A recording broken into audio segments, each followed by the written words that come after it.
Well, here we are in God's tent, waiting for this Messy Church live feed to go to begin at 9 o'clock in 5 minutes' time. So I'm just here a bit early, just to make sure that all the technology is working correctly. So hopefully at some point some people will start watching, and when they do start watching, they'll tell me if they can actually hear me, because always a little bit of anxiety as we get started on these things.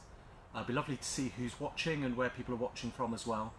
And if you can hear me, perhaps if you're one of the first few people who've just logged on, you might just put in the comments field that you can hear me speaking clearly, because I'm using my mobile phone and the vicarage Wi-Fi, hopefully stretching out into the garden so I can do this today.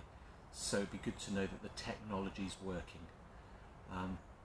But it's lovely to see lots of people already logging on. Hope you're having a good morning. Hope it's not too rainy where you are. It's a bit grey here in the Tyne Valley, but still a lovely day to get started and to begin thinking and talking about what we've been doing with God's tent. Hearing you perfectly. Thanks, Amanda Kerr. That's really kind of you to say. Always a bit nervous about these things. I've got a great sort of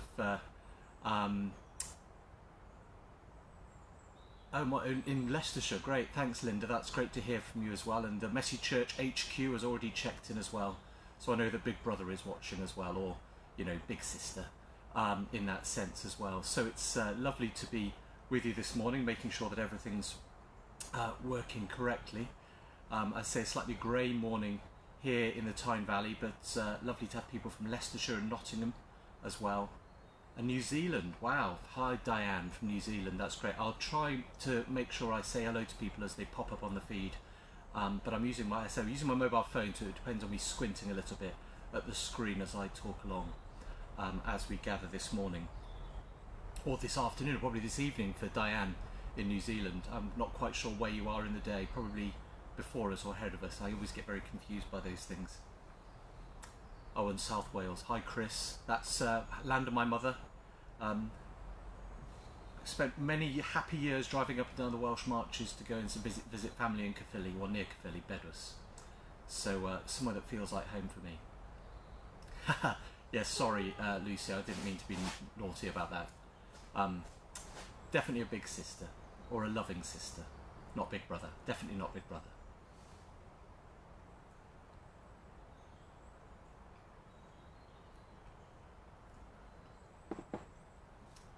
Just keeping an eye on the watch here, just to make sure that we start at 9 o'clock like we said we will. So I'm hoping through this next half hour or so just to be able to talk a bit about what we've been doing with God's tent. If you've got any questions, please do put them into the comments field. I won't be able to promise to see them as we go along, but as we'll be doing a second bite at the cherry at 8 o'clock this evening, I'll do my best to answer those at 8 o'clock tonight as well.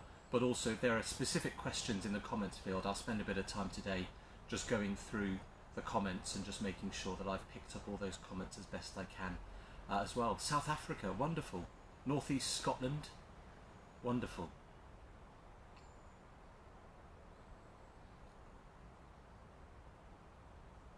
There we are. Here on the edge of Empire in Haydenbridge, in Cambridge as well. Hi Sarah in Messy Church in Linton in Cambridge. Lovely to see everybody here. Right, so it's 6 o'clock Wednesday evening in Australia, which means it must be the night before. Oh, hang on, what day is it today? It's Thursday, so yeah, the day before. Gosh, I get very confused. I'm hopeless when the clocks change, let alone when I cross the international date line. I'm not quite sure what I would do if I did that. So there we are. Anyway, by my watch, we're just coming up on 9 o'clock, so I'm going to get started.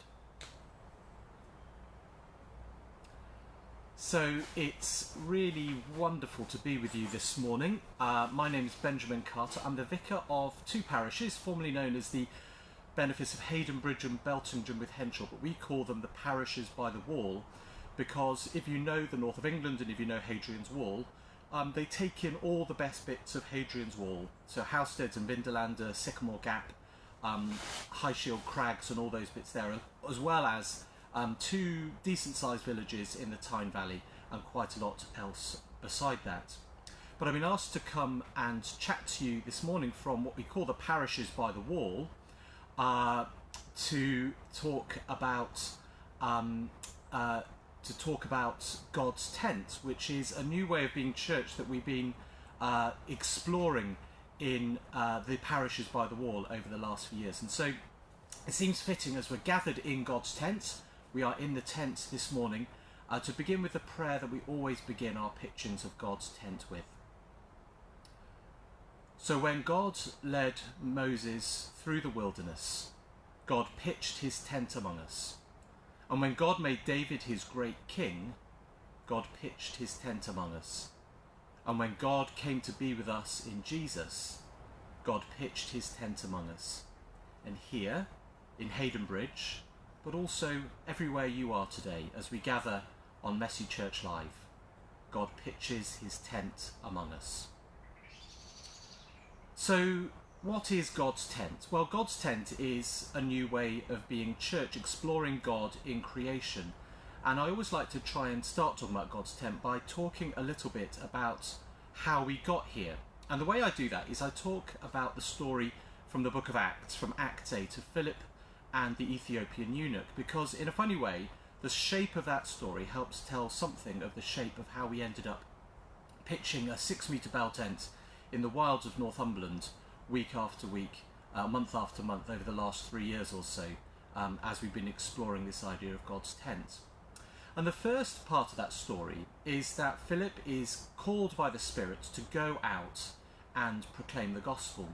Now, I wouldn't be as bold as to say that we had a word from the Spirit to tell us to begin with God's tent, but there was a sense in which we were responding to what we were hearing all around us. As I've already said, I'm the vicar of these wonderful parishes in the Tyne Valley, but I'm also and fortunate to have some wonderful buildings to work with. But those buildings are quite restricted in many ways that our beautiful old buildings are. These are parishes of St Cuthbert, and so these are places where the community of Cuthbert rested with Cuthbert's body as they made their brave and perilous journey from Lindisfarne eventually to Durham all those centuries ago. But because the buildings are at the moment quite inflexible, it meant that as we were encountering more and more children in our worship, which was a wonderful thing, and more families who were wanting to find out about the life of our church, particularly actually through engagement with our local Messy church, we were finding that the things we wanted to do more of and develop, we couldn't do in our church buildings, particularly for some of the slightly older children, and by that I mean in the sort of 8 to 10 bracket, perhaps 7 to 10 bracket. We were discovering that the things you might ordinarily do with them, gathering them for activities or a youth club or perhaps, you know, a table tennis club or those sort of old-fashioned but wonderfully traditional things you could do, we just couldn't do in our buildings. Added to that, when we were trying to do stuff in one of our church buildings, we could only do it in the vestry. However, the vestry has a organ jutting halfway into it. It's not really a separate room, but just an extension with the organ sitting across it. So when our Sunday school would meet in their Storybook Church, as soon as the organ started to play, Storybook Church would have to pause for a moment. And at times, if Storybook Church was getting rather excitable during their worship, which is a wonderful thing to happen, it would rather spill out into the life of the church and the worship we were doing. So we were struggling with the buildings that we had and the spaces we had to know what to do. And the other thing is that, as somebody once pointed out to me, I must be one of the very few vicars to be vicar of parishes which include an area of outstanding natural beauty, a national park and a World Heritage Site, with the North Pennines in the south edge of the parishes and Northumberland National Park in the north, and the Hadrian's Wall World Heritage Site, as I say, running across the top edge of both parishes in the benefice. And we say all the time that the church should get out of its buildings and get out and about, but I'm not sure we always necessarily know how to do that, certainly in a pre-COVID world. But what we realised was actually there was a wonderful opportunity for us to start exploring who we could be as a church community in that beautiful creation. And the thing that brought those three bits together, how to engage better with younger families, how to have a more flexible space, and how to get out into nature, got solved by one thing, by our wonderful tent. Because the thing about the tent is it's quite a lot of fun. It's incredibly flexible. We can put it up and take it around most places we want to go to. I was going to talk a little bit about the practicalities later, but also the tent allows us just to get to all these wonderful places and engage with people in lots of new and creative ways. So quite quickly we decided we would begin this new activity, really thinking about offering something for older children and their families if they wanted to engage with us. But then we come to the next part of the story of Philip and the eunuch, which is the part of the story that most of us remember, which is that wonderfully slightly comical scene where he finds himself on the roadside and sees this chariot going past and realises it's the person in the chariot that he needs to speak to. And the way he has to do that is he has to start running to catch up with the chariot. And what we discovered with God's tent was that quite quickly this became an idea and an inspiration for us that was moving much more quickly than perhaps we'd expected. Often in movements where you can perceive the Spirit at work, often the Spirit is encouraging us to move more quickly and more assiduously than perhaps we might have expected otherwise. That happened in a few ways. The first was really that God's tent very quickly became something which wasn't specifically focused on older children, but actually something that was available for whole families to engage with together. They're safely inside at the moment so as not to distract me while I'm doing this, but we're lucky to have two wonderful daughters who are 6 and 4 who love being part of the God's Tent community. Equally, we've got adults and parents who are obviously much older than 6 and 4 who get a great deal out of how we worship together in God's tent. And the other thing about moving more quickly is that if you work in a rural context, as I do here, that can seem slightly counterintuitive. It certainly sometimes seems counterintuitive in the Church of England, where we like our processes and we like to stop and ponder and think and muse and ponder and think, and then have 16 subcommittees to ponder and muse and think as well.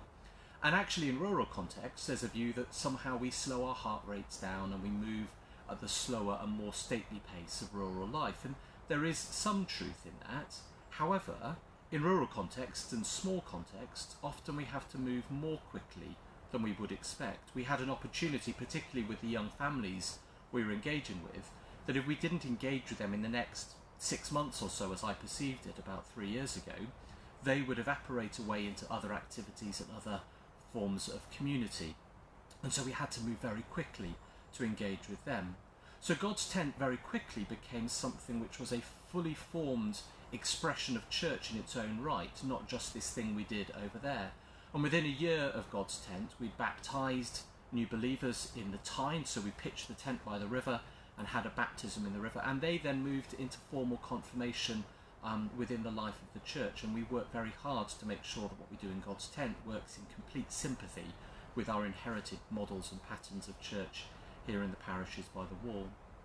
And that focus on tradition takes us to the next part of the story of Philip and the eunuch, because when Philip encounters the eunuch and he eventually catches up with the chariot, he encounters the eunuch reading from the book of Isaiah.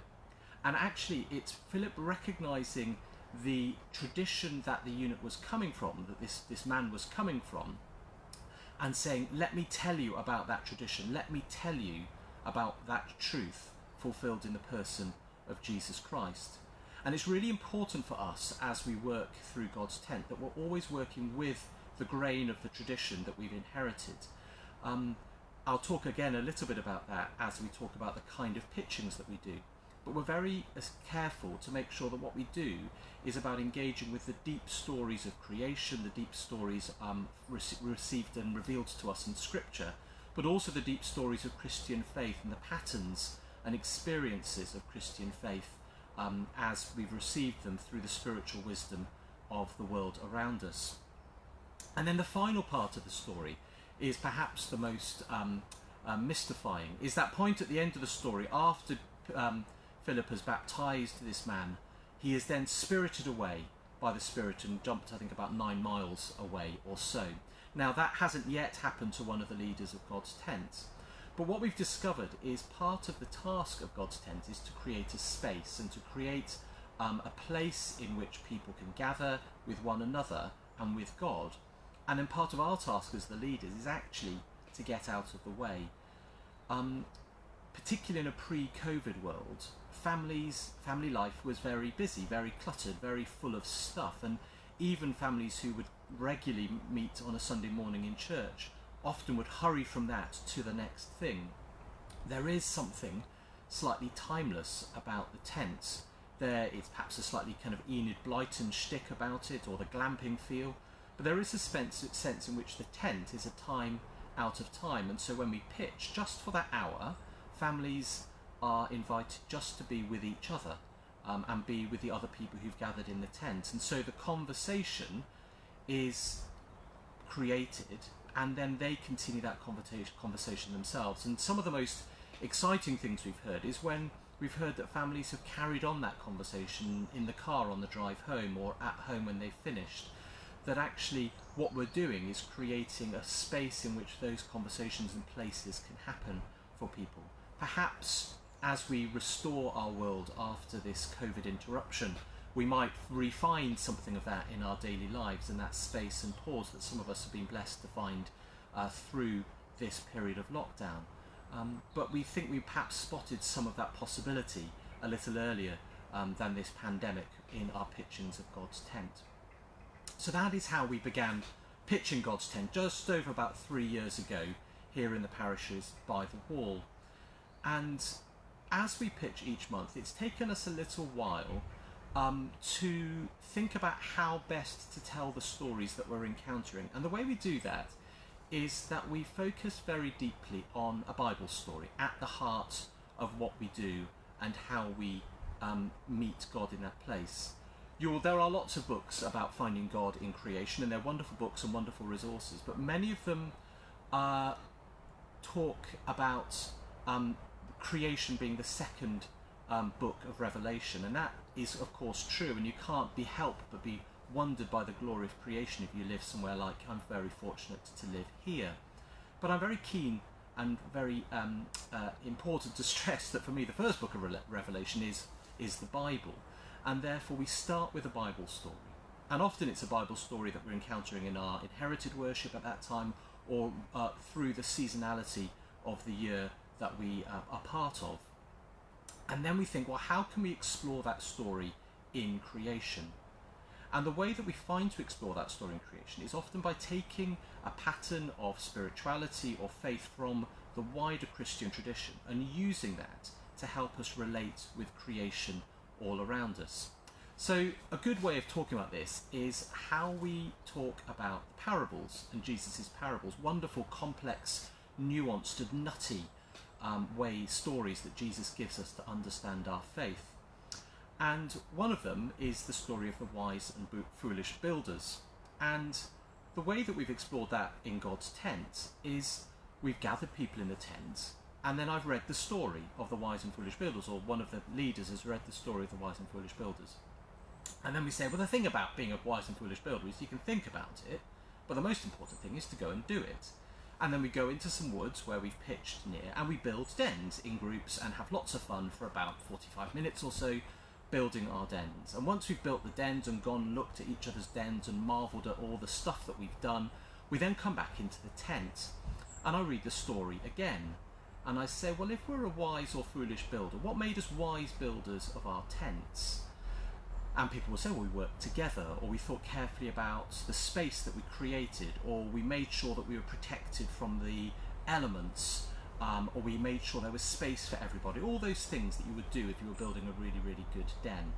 And then I stopped, and then we would read the story again, and say, well, if you were building your life like that, how would you build your life if you were making space for other people, and you were working with other people, and you were creating a place of hospitality and protect you from what the world might throw at you? And then we reflected on that thought as well. Because what we've done is we've done, in a very loose sense, a Lectio Divina, that wonderful pattern of spiritual reading that we find in the Benedictine tradition, a way of using creation to mediate that Bible story, but structured with the tradition that we found. So sometimes that works very smoothly, sometimes we have to sort of work a little bit, but it's a way of ensuring that we're always relating our experience of God through Scripture with our experience of God in creation, and holding those in relationship to each other.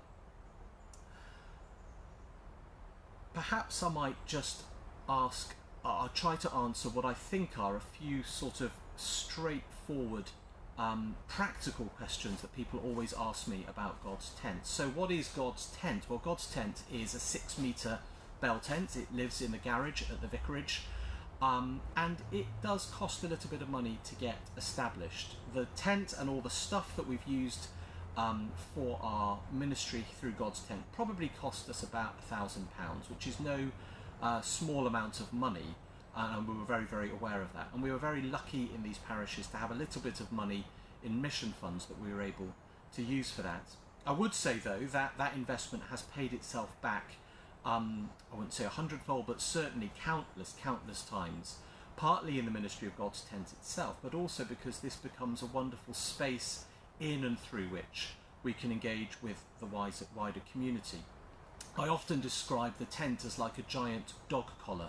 If you work in a parish like I work here, if I walk down to the Co-op after finishing this Facebook Live to get a pint of milk, I will probably have 3 pastoral conversations on the way back and forth, because they see the dog collar and people just engage with me in that way. And people now start to associate the tent, and as we set it up with God's tent, as the ministry of the church in that place. And that means that obviously that's through church events. We use it for storytelling and engaging with the wider community, but also at school, not just church school events, but wider school events, wider community events. We'll pitch the tent and be present as the church in that place. So it's a wonderful investment and a fantastic space to use, whatever your context or whatever the place you might be. It is not hugely cumbersome. It's quite heavy, I won't deny that, but to fit people, I'm 42 and I can put this up with one other person in about 20 minutes. So it goes up and down very easily, and it's not the kind of thing that takes hours and hours to prepare for. Very often God's tent, we meet at 3, we gather for the pitching at 3, so we'll gather at 2, and I'm normally home with a cup of tea and a hot buttered crumpet by about 5 o'clock. So it's not a hugely cumbersome thing in that way. It is a canvas tent, and that's part of its beauty in terms of the space, but that does mean that if it gets a bit wet it can be tricky to dry, so thinking about how and where to dry it is a really important thing. A few people have commented about how lucky I am to work in the context I am, and I must admit I try not to sound too smug about it, but I am hugely lucky to work in the context I am. And some people have asked whether or not God's tent is something which is specifically or exclusively for a rural context, and it's something that absolutely has grown out of the soil of this place. I can't deny that. It is something that has grown out of this place. But it's important to recognise that the spaces we need to pitch God's tent aren't exclusively available in rural contexts. There was some research done a few years ago where people were drilling down into the figure about how much of this country is covered in concrete, and people complain about how much of the world around us is getting concreted over. And if you look at how much of this country is rural to urban, it's about 90% of the landmass of England. Great Britain is rural, and about 10% is urban. And then if you look at that 10% of the space, actually if you drill down into that urban space, how much of that urban space is actually concreted over, because people have gardens and there are parks and there are little bits of wasteland here or there that people use. And of the whole landmass of Great Britain, only 2.27% is actually covered in concrete. So that means that nearly 97% of Great Britain you could put God's tent on. And I would be very encouraging of people to think about how they might use God's tent in all kinds of different contexts, because this is something that has grown out of a rural context and we've learnt about in a rural context, but I don't think it's something which is exclusively available to people who work in a rural context. So if this is something that's excited you or inspired you, and you don't work in an exclusively rural context, that's not a reason not to think about it and not to do that. One of the other great joys of God's tent is that it's a very flexible space, and it's flexible both in terms of where we use it and how we put it up, but also it's flexible in how we engage with one another. one of the great strengths of the Church of England, I often think, is that we work across the sort of blurred boundaries of church and world all the time, and that's something that we sort of instinctively do. And one of the things that God's tent allows us to do is for the church to be present in what we might describe as secular spaces. I've talked about using God's tent at school fetes or other contexts. But also it's allowed us to create spaces for reflection and time in schools. One of the challenges that schools have is not just time, but space, particularly in very small rural schools. And one of the things that we've been doing, although very sadly has been delayed a little bit by the COVID interruption, has been to try and develop a regular ministry of spaces for prayer and reflection in our local church schools on a sort of rolling, perhaps half-termly basis going around those schools. And what we are able to do with the tent is not just to provide the resources and the content, but also literally the space to do that in. And if you talk to a hard-bitten and stretched head teacher, somebody coming in and not only creating the resource but also the space for that is a hugely welcome thing. And one of the areas we're looking to develop God's tent within the Diocese of Newcastle, where I am here, is working with the Board of Education, who've invested in 2 more bell tents. And again, before we had the pandemic interruption, the intention was to start rolling out God's tent into church and school contexts. So churches locally would start pitching God's tent as a regular pattern of their worship, and as part of that would be serving their local schools, both church and state and county schools or local authority schools in those contexts as well. That's very much something we're talking about as well. Yeah, they just picked up on that question from Fiona about God's gazebo. Yeah, I must admit, we love God's tent. It's a wonderful space, but we always have a plan B, particularly when the wind starts to blow. So sometimes, I must admit, God has popped up his gazebo amongst us as well. And just because we're using a bell tent doesn't mean that you need to use a bell tent. You can use all kinds of materials and things which are really a really good way to do that. As much God's tent for me is as much about the idea and the aesthetic as it is about the physicality of the tent.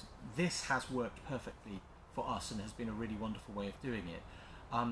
I've got a colleague who works on the Northumberland coast. Pitching a tent on a beach just doesn't work, but she's beginning to think about how she might develop an idea of God's tent in that context.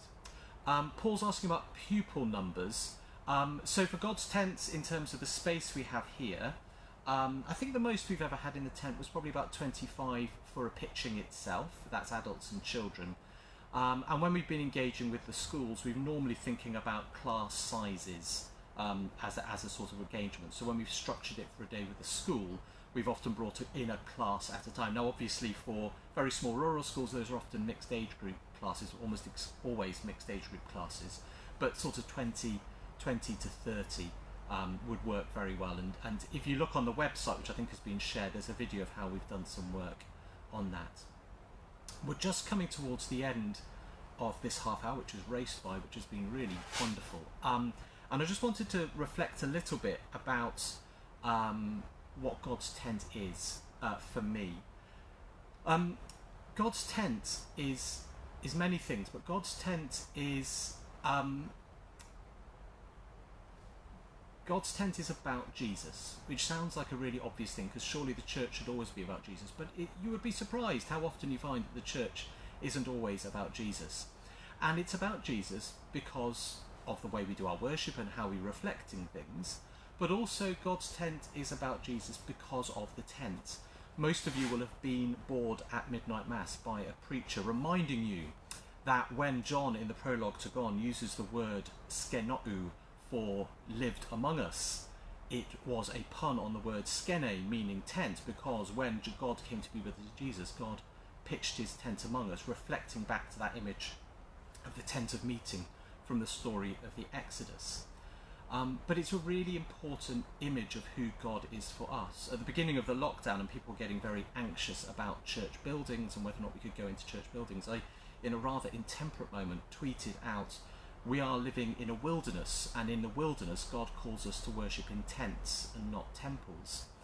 And there is some great wisdom about what it is to worship in a tent and how we find and encounter God in the context of a tent. And in that sense, it's a different way of being church. God's tent is small. Mike Cleveland has just asked how we fit into our tent. It's about 25 at best. If we had more than that, that would be wonderful, but it would be something different. Actually, small is hardwired into the experience of what it is to worship in the rural church. It's actually hardwired into the experience of what it is to worship in most of our churches, in most of our contexts. Jesus says you need 2 or 3 people. That's absolutely fine by me, as long as we're salt and light. And therefore, being in a context and a pattern of church which is small by its very nature is for me really important. It's also fragile. I don't know how well the microphone is picking this up, but if I just stop speaking, you might just be able to hear the rain pattering down on the tent outside us, and the river rolling behind us. And God's tent is fragile. If you worship in a tent on a hillside in Northumberland when the wind is blowing and you've only got the width of the canvas between you and that, you know what fragility is. And actually sometimes we need to be better at leaning into, at rejoicing in the fact that God gives us fragile communities to work with. Goodness me, we've seen that through this pandemic. But the great strength and resilience of those fragile communities, and what it is to worship in a space that is fragile. There is also something about the tent which is sort of now and not yet as well. One of the things I love doing when we put up God's tent for the first time for worship is that often what falls out of the tent is the memory of what we did last time, the leaves from the trees from the place we were before, or something like that. And then we worship, and then we pack away, and as we pack away we're thinking about the next time we're going to be there. There's always a sense in which we're pushing forward. And that goes back to that wonderful image of the tent pitching God and those puns on skene and skenou, because actually one of the other parts of that language in the prologue to John is also that the word skene was also used, skenou was used by the writer of that prologue as a pun also on the Hebrew word Shekinah, for the glory of the Lord. That actually, when we find God pitched among us in Jesus, we see the glory of the glory of God's glory in the Son. So as we pitch the tent, we're always looking ahead and forwards towards the greater glory that God is revealing for us. So I am absolutely pushing up against my half hour. And so I will be rerunning this, probably saying many of the same things, but I'll go through some of the questions, and if people have got questions they want to add through the day, I'll try to make sure that at 8 o'clock this evening, or British summertime, I'll add that. I'm going to do a absolutely gratuitous plug, which is there is a book about God's tent, which is now available to buy. It's published by Sacristy Press, and you can get it through their website. It's also available on Amazon to buy and as an ebook. And if you really wanted to do well, you would go to your local independent bookshop and ask them to order it for you as instead. So in there it says many of the things I've been talking about today, and a reflection not just on the theology of what we've been doing, but the imagery, but also some sample pitchings. So if you wanted to do God's tent and think about it, that would be a wonderful place to start.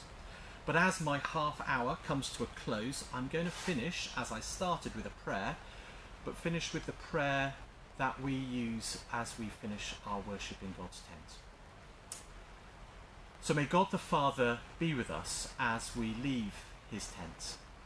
And may God the Son be with us and guide us as we return to our homes. And may God the Holy Spirit guard us and keep us as we travel through life, till we gather again in God's tent pitched among us. Amen.